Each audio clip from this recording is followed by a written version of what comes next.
Guys, আসসালামু আলাইকুম। Welcome to my another blog from page Tamanna blogger থেকে। আমি মিথিলা ফারজানা। আজকে চলে এসেছি হচ্ছে রূপগঞ্জের বুলতা গাউসিয়ায়। আর এই বুলতা গাউসিয়ায় হচ্ছে বিকেল হতে সন্ধ্যা রাত পর্যন্ত এত স্ট্রিট ফুডের দোকান বসে কি বলবো। আর আজকে এক্সপ্লোর করব হচ্ছে স্ট্রিট ফুডের দোকানগুলো। আর এই দোকানগুলোতে এত ঝমঝমাট আর মানুষের এত ভিড় থাকে কি বলবো। এটা হচ্ছে আমাদের লোকাল মার্কেট, যেটা হচ্ছে রূপগঞ্জের বুলতা গাউসিয়ায় অবস্থিত। আর এই মার্কেটকে হচ্ছে বাংলাদেশের দ্বিতীয় পাইকারি মার্কেট বলা হয়। আর সন্ধ্যার পর থেকে তো এখানে স্ট্রিট ফুডের মধ্যে লাইন দিয়ে ভিড় লেগে থাকে খাওয়ার জন্য। তাই আজকে আমি চলে এসেছি হচ্ছে একটা বাজেট ফ্রেন্ডলি স্ট্রিট ফুড খাওয়ার জন্য। তাই আমি এখানে হচ্ছে দিয়ে নিয়েছি 100 টাকা। আর এই 100 টাকা দিয়ে হচ্ছে কতটা স্ট্রিট ফুড খাওয়া যায় চলেন দেখে আসি। ফার্স্টেই আমি চলে গিয়েছিলাম হচ্ছে একটা চিতই পিঠার দোকানে, যেখানে হচ্ছে চিতই পিঠা আর হচ্ছে বট বিক্রি করা হচ্ছিল। আর আমি হচ্ছে এই চিতই পিঠাটা 10 টাকা দিয়ে নিয়েছি। এই চিতই পিঠাটার সাথে হচ্ছে 2টা ভর্তা সার্ভ করা ছিল, হচ্ছে শুটকির ভর্তা আর একটা হচ্ছে সরিষার ভর্তা। আমি যেহেতু সরিষার ভর্তাটা পছন্দ করি না, তাই হচ্ছে শুটকির ভর্তা দিয়ে পিঠাটা খাচ্ছিলাম। আর গরম গরম এই পিঠাটা 10 টাকার অনুযায়ী এত মজা ছিল কি বলবো। আর খুবই ভালো লাগছিল। আপনারা আমার খাওয়ার এক্সপ্রেশন দেখেই বুঝতে পারছিলেন যে চিতই পিঠাটা কতটা মজা ছিল। আমার হাজবেন্ড হচ্ছিল সরিষা বাটা দিয়ে খাচ্ছিল, আর একদিকে হচ্ছে ক্যামেরা ধরে রেখেছিল। চিতই পিঠাটা সত্যি গরম গরম খুবই মজা লেগেছিল। আর এইদিকে হচ্ছে আমার 10 টাকা খাওয়ার পরে বেঁচে যায় হচ্ছে 90 টাকা। এখন হচ্ছে আমি দেখব এই 90 টাকা দিয়ে হচ্ছে কি খাওয়া যায়। তারপর আমি হচ্ছে ঘুরতে ঘুরতে হচ্ছে যেখানে ভিড় না হয় সেখানে চলে যাই। তারপর চলে যাই হচ্ছে আমি একটা পিঠার দোকানে। এই দোকানটায় হচ্ছে কুলি পিঠা, পাটি সাপটা, তারপর হচ্ছে তেলের পিঠা, মানে সব কিছু মিষ্টি জাতীয় আইটেম বিক্রি করা হচ্ছিল। এখান থেকে আমি হচ্ছে 20 টাকা দিয়ে একটা কুলির পিঠা কিনে নিই। আর কুলির পিঠাটা একদম মাত্র গরম গরম ভেজে নামানো হয়েছিল। আমি এখানে আমার পছন্দ মতো বেছে নিয়েছিলাম। আর কুলি পিঠাটা এত গরম ছিল কি বলবো, মানে মাত্রই নামানো হয়েছিল। এই কুলি পিঠাটা আগেও আমি একদিন খেয়েছিলাম, ওটা হচ্ছে নারিকেলের পুর দিয়ে বানানো হয়েছিল। আজকে যেহেতু তিলের পুর দিয়ে বানানো হয়েছে, আমার কাছে তত একটা ভালো লাগেনি। যে নারিকেলের পিঠাটা খুবই ভালো লাগে আমার। পাটিসাপটা, পুলি পিঠা সব কিছুই আমার হচ্ছে পছন্দ। 20 টাকা দিয়ে পুলি পিঠা খাওয়ার শেষে যেহেতু ওইখানে 10 টাকা আর এখানে হচ্ছে 30 টাকা চলে যায়, তাই আমার এখন আমার হাতে হচ্ছে আছে 70 টাকা। এখন আমি এই 70 টাকা দিয়ে হচ্ছে আবার খেতে চলে যাই। যেহেতু এখন হচ্ছে আমার হাঁটতে হাঁটতে একদম গরম লেগে যায়, তাই এখানে হচ্ছে আমি আখের রস খেতে চলে আসি। আর এই আখের রসটা হচ্ছে একদমই ঠান্ডা ছিল আর খেতে খুবই মজাদার হয়েছিল।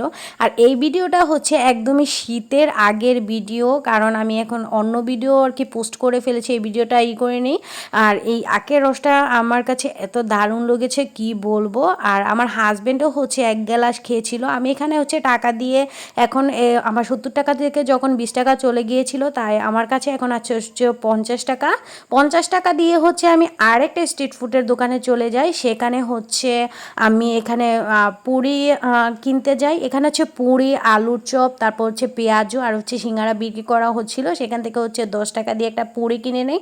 আর পুরিটা হচ্ছে ডাল পুরি। এই পুরিটা আমার একদমই ভালো লাগেনি, এমনিতে অনেক গরম গরম ছিল। পুরিটা ভালো লাগেনি কারণ আমার হচ্ছে আলু পুরি বেশি ভালো লাগে। তোমাদের কার কাছে আলু পুরি না হচ্ছে ডাল পুরি ভালো লাগে অবশ্যই কমেন্টে জানাবা। সেখান থেকে খেয়ে হচ্ছে আমি বিল দিয়ে তারপর চলে যাই হচ্ছে আরেকটা দোকানে। আর আমার কাছে আছে 10 টাকা থেকে আরও 40 টাকা। আর 40 টাকা দিয়ে লাস্টলি আমি হচ্ছে আমার অনেক দিন ধরে হালিম খেতে ইচ্ছে করছিল, চলে যাই হচ্ছে হালিম খেতে। এখানে হচ্ছে 40 টাকা থেকে শুরু করে 50 টাকা, 90 টাকা, 100 টাকার মধ্যে হচ্ছে হালিম বিক্রি করা হয়। আর এই হালিমটা এতটা ইয়াম্মি ছিল কি বলবো। আর এখানে হচ্ছে প্রচুর গরুর, এই হালিমটা হচ্ছে গরুর মাংস দিয়ে রান্না করা হয়েছিল। আর হালিমটার ভেতরে হচ্ছে 5 থেকে 6 টুকরা হচ্ছে গরুর মাংস দেওয়া ছিল। আর হালিমটা এত মজা ছিল কি বলবো। আর এই হালিমটা টকটার জন্য হালিমটা হচ্ছে আরও বেশি মজা লেগেছিল আমার। আর আমার হাজব্যান্ডের কাছে হচ্ছে খুবই ভালো লেগেছিল, যেহেতু আজকে সব ফুডই একদম গরম গরম খেয়েছি। আর আমি তো ঘেমে টেমে একদমই অস্থির। আর এইদিকে মামা হচ্ছে হালিম আর বট একসাথে বিক্রি করে, তাই একটু মামাকে দেখিয়ে দিলাম। যারা বুলতা গাউসিয়ার মধ্যে আছেন, এই মামার কাছ থেকে অবশ্যই হচ্ছে হালিমটা একবার হলেও ট্রাই করবেন, কারণ মামার হালিমটা এত মজা। মানে স্ট্রিট ফুডের মধ্যে হচ্ছে সবচেয়ে বেশি ভালো লাগে আমার এই হালিমটা। সবাই এখানে হচ্ছে ভিড় করছিল, তাই আমিও চলে এসেছিলাম খেতে। খেতে। আবার আমি একটু টক নিয়ে নিই, কারণ হালিমটা এত গরম ছিল আমার খেতে খুবই কষ্ট হয়েছিল, কিন্তু হালিমটা খুবই মজার ছিল। তারপর খাওয়া দাওয়া শেষে হচ্ছে আমি চলে আসি, আর এখানে হচ্ছে বিল পেমেন্ট করে দিচ্ছিলাম। হচ্ছে যারা যাবেন সন্ধ্যার পর থেকে স্ট্রিট ফুড 10 টাকা করে হচ্ছে 10টাই খেতে পারবেন 100 টাকা দিয়ে, কারণ এখানে হচ্ছে বাপা পিঠা থেকে শুরু করে এমন কোনো স্ট্রিট ফুড নেই যে পাওয়া যায় না, সব কিছুই পাওয়া যায়। আমি যেহেতু 10 টাকা 20 টাকা করে এরকম খেয়েছি, তাই আমার টাকাটা স্ট্রিট ফুডটা হচ্ছে কম খাওয়া হয়ে গেছে। হচ্ছে 100 টাকা দিয়ে 5টা স্ট্রিট ফুড ট্রাই করেছিলাম, আপনারা চাইলে হচ্ছে 10টাই ট্রাই করতে পারবেন। আর এই স্ট্রিট ফুডগুলো এত মজা ছিল আর এত ভিড় লেগে থাকে কি বলবো। যারা হচ্ছে ভুলতা গাউসিয়া নারায়ণগঞ্জ রূপগঞ্জের মধ্যে আছেন অবশ্যই কমেন্টে জানাবেন, আর যারা যেহেতু ফুডি লাভার অবশ্যই হচ্ছে ভুলতা গাউসিয়ার এই স্ট্রিট ফুডের দোকানগুলো হচ্ছে একবার হলেও ভিজিট করে আসবেন। কম দামে হচ্ছে কম প্রাইসে সব কিছুই পেয়ে যাবেন। তারপর খাওয়া দাওয়া শেষে আমরা হচ্ছে বাড়ি চলে আসি। আর আজকের মতো আমি এখানে শেষ করছি, দেখা হবে নেক্সট কোনো ভিডিওতে। অবশ্যই ভালো থাকবেন আর আমাদের জন্য দোয়া করবেন। আল্লাহ হাফেজ, আসসালামু আলাইকুম।